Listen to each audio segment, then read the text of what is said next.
Welcome to another Founder Wisdom Pod with Lucinda Dawes with us today. She's founder, copywriting content strategist at Strategic Content Marketing. We're going to talk about content today, AI and content. We're going to talk about traveling and homeschooling, everything in between. Lucinda, welcome to the podcast. Tell me a bit more about yourself and about what you're up to nowadays. Well, thanks for having me here. I'm really excited to be here with you. So I am, as you said, a content marketer. I started out as a copywriter about 15 years ago now, and actually freelanced as we backpacked around Europe with the kids when they were 6 and 12. Did that for a couple of years, came home, and then grew as an agency. Today, I've got clients all over the world. And I've got a team of 8 people that work for me, creating mostly emails and blogs. How was the traveling part with 2 kids? What were the challenges and what were the celebrations? So one of the challenges is that one of the kids was 13. So he was a teenager, which changes the game a little bit. When we left, we took the kids out of school and started to homeschool them, which is not that uncommon for our family. I was home educated myself, but it was new to us at the time. So we had to spend a bit of time finding our feet with that and managing to balance both the travel and the education along the way as well. Highlights. I mean, my youngest, he was only 6 when we left and nearly 9 when we came back. And it certainly has shaped who he is as a person. He's a very different person to who he would have been if we hadn't gone. But he used to count things in countries. So he'd say things like, oh, how many countries is it till my birthday? And I'm like, that's not really how we count things, but okay. And yeah, I mean, obviously it was great. It was great to see lots of different places and experience lots of things and spend a lot of time in the sun, because we don't get a lot of it here in England. However, I think for me from now, the best part was the impact it had on the kids. So my eldest, he's now 19 and he's gone into college and then into the workplace as well. So now he works full time. And it's been really interesting to see how different he is to his peers and how much more mature and how much more life experience and how more grounded. That's right.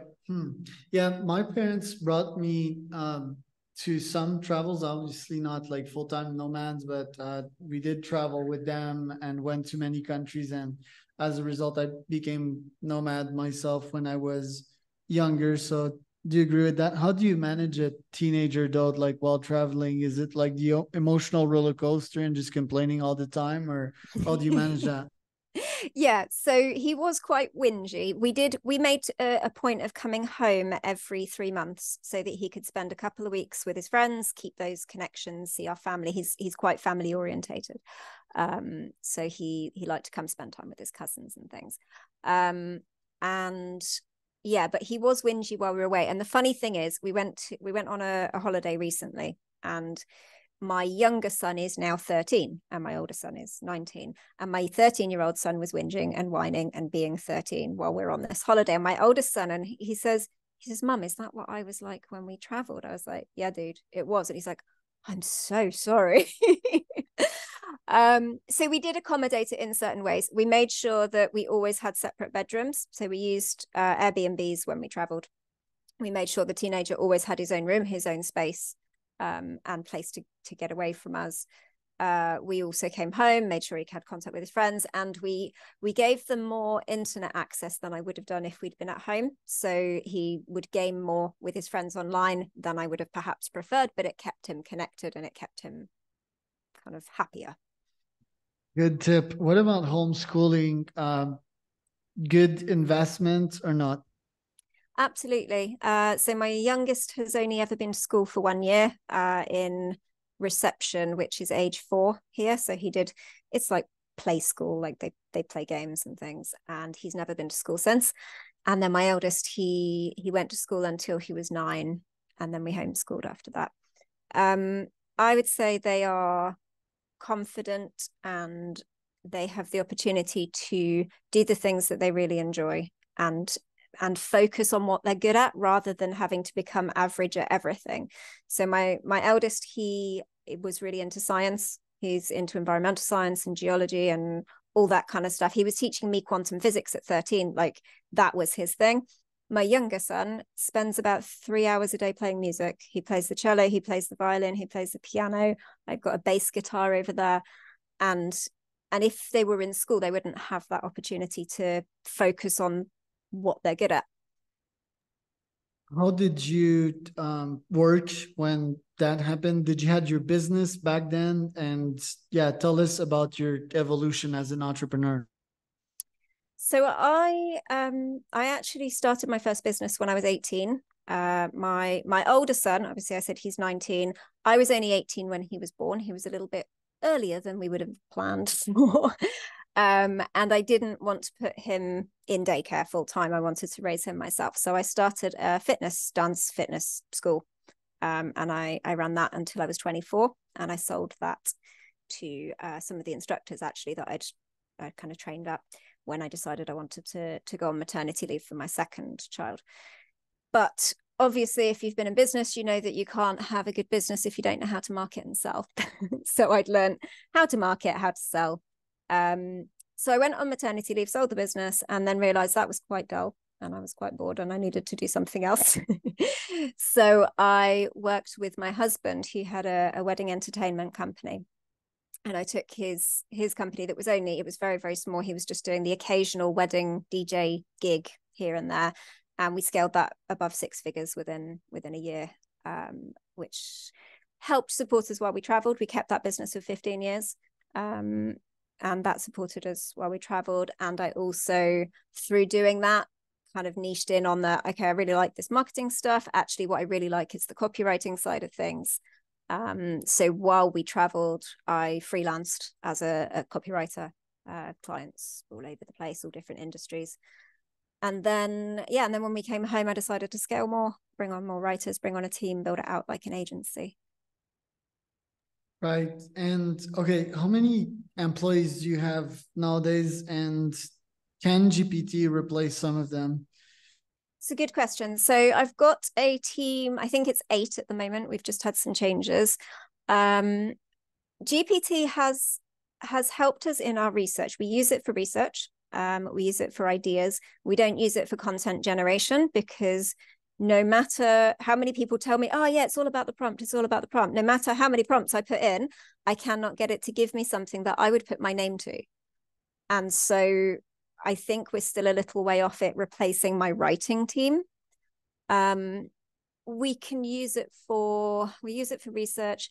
I use it for really awkward little things. So I still do a little bit of writing for some clients that are my personal clients. And one of them is in the freight forwarding industry. And kind of at Easter time, I wanted to chuck some sort of joke in there that was about the Easter Bunny and freight forwarders. Well, I would never find that online. Like, it would take me it wouldn't be worth it. It'd take me 7 hours to find that. GPT, of course, give me a joke about freight forwarders and the Easter Bunny. Boom, there you go. No, I don't like that one. Give me another one. Boom, there you go. So I think it definitely has a place at the moment. And I think it will get there. It will get to a point where I will be able to replace my entire writing team if I choose to. But I don't think it's there yet. How do you get your clients nowadays? How do I get my clients nowadays? We do exhibitions and expos. I do a lot of networking. I have a lot of referrals come in. That's the majority of it is referral based, and we do some ads, but the majority of it is referral and exhibitions and expos. Cold email, any? No.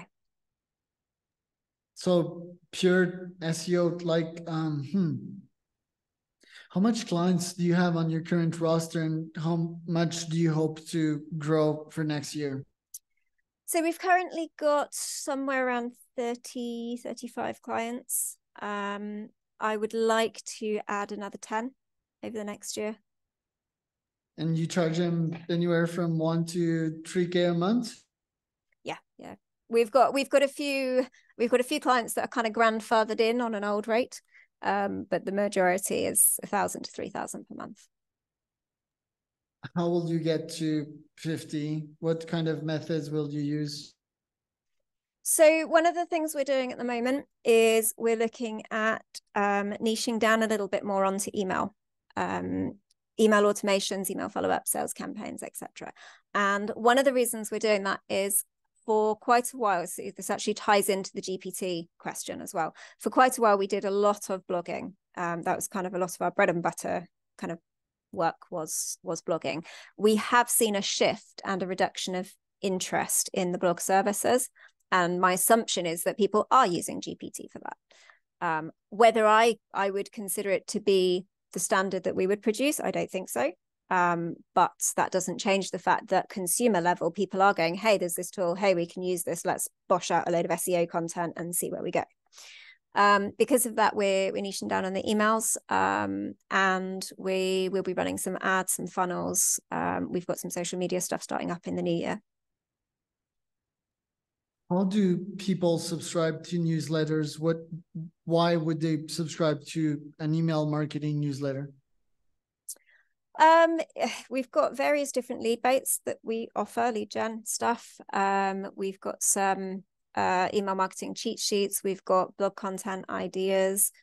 Some people sign up to the newsletter just because they want to see what we do from email marketing. And of course, you get on our list and you see how we email market. Baits only, like, isn't it like, hey, I can get in your mailbox on a daily or weekly basis. You'll make more money if you do. I can give you market research insights. I can give you lists. I can give you freebies. Like, where do these baits of yours stand? And what are precise offers? Because there's so many newsletters out there, and mailbox real estate is kind of scarce. People need focus, and the unsubscribe button is so easy to hit, So what are precise offers that you give them? So there's kind of two sides to that question. One is, how do we get them on the list in the first place? And then the next one is, how do we keep them on the list? So in terms of getting them on the list, we use fairly standard practices. If you go to our site, we've got pop-ups where it says, hey, come join our list. We've got various resources that they can download. Whenever I do talks and presentations, so I've done a few presentations online to specific industry events and marketing events and things.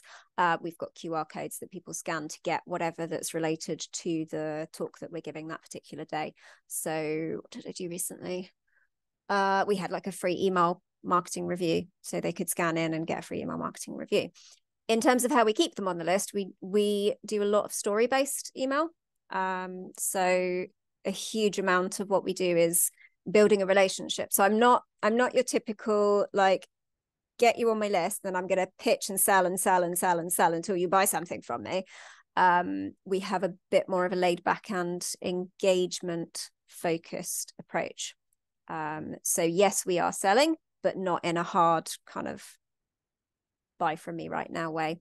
So we'll use stories of things like, I took my cat to the vet the other day and this happened and that happened, and it will have some useful piece of information for the takeaway, but it's actually enjoyable for them to read. So yeah, not always sell, but if you have something cool to offer at this very moment, yeah, like an offer that makes it even more enticing can be good. Let's call it 1 out of 5 or 1 out of 10 email, not oversell people, because most people doing these email marketing newsletters just go too hard. Every single email is a sell. And yeah, I don't see why people would stay on these lists. That's just basic principles. What are people seeking when they're reading newsletters? Is it motivations? Is it inspirations? Is it data? What makes their brain flash? Generally, they want a solution to a problem, don't they? If they're looking for me, or even if they're just on social media and we've popped up with a, hey, get this guide, it's because they've got a problem and they want a solution. Now, with my industry, the problem is that they want more leads, or they need to convert more of their leads, or they're burning cash on marketing and they don't know why. It's that. So what they want is something that's going to solve that for them. Right. What kind of challenges have you faced in the last couple of years, and how have you resolved them with your agency? So obviously GPT launching was a challenge. There was a lot of hype about it, and I did have to have a lot of conversations with a lot of clients about why they couldn't just sack us and go start using GPT. So that was one big challenge. It's always been a challenge for me, balancing raising 2 kids with work. I am married, I have a husband, but my role as a mother is still my role, and even if I have a partner to share that role with. My older son was quite sick for about 18 months and required a lot of care. So balancing running the business with that was really tough. Yeah, I must guess so. It must be pretty stressful too. Like, how do you deal with your stress? I am very, very organized, and I have very firm boundaries around things. So I have set work hours and set not work hours. And I very, very rarely bend them. But most of the time, I'm just very structured, and I have a system for getting things done, and everything fits into that system, and I stick to that. And that definitely helps with the overwhelm and the stress and that side of things. And then I do archery. At the weekends, I go and I shoot a lot of arrows, and I feel much better. It's pretty cool. Why archery? Wasn't there this book about archery, this 5 Rings book, or need to find the title again? I think, I think there is. I haven't read it, but I think there is a book about it's something to do with how archery is meditative and very good for your everything. But no, my younger son decided he wanted to do archery, so we went and trained together, and now I do archery 2 or 3 times every week. The book is called Zen in the Art of Archery by Eugene Herrigel. Yeah, that seems pretty interesting. I'll probably give it a try. What would be your top 3 goals for 2024? So I really, really want to go to Japan. It's my current obsession. I get something fixated. I get fixated on something, and I'm like, I want to do this. And my current one is I want to go to Japan. So I'm hoping to go probably towards the end of the year. I think it'll be September, October time that we'll go there. I want to, again, get another 10 clients for the business. And I think that's my 2. That's my goals for next year. I like to keep things really simple. Helps with the overwhelm and the stress. Love that too. Where can people find out more about you, Lucinda? So my website is the best place to go, which is www.strategiccontentmarketing.co.uk. I'm Charles Cormier, host. That was another founder of wisdompodcast.com.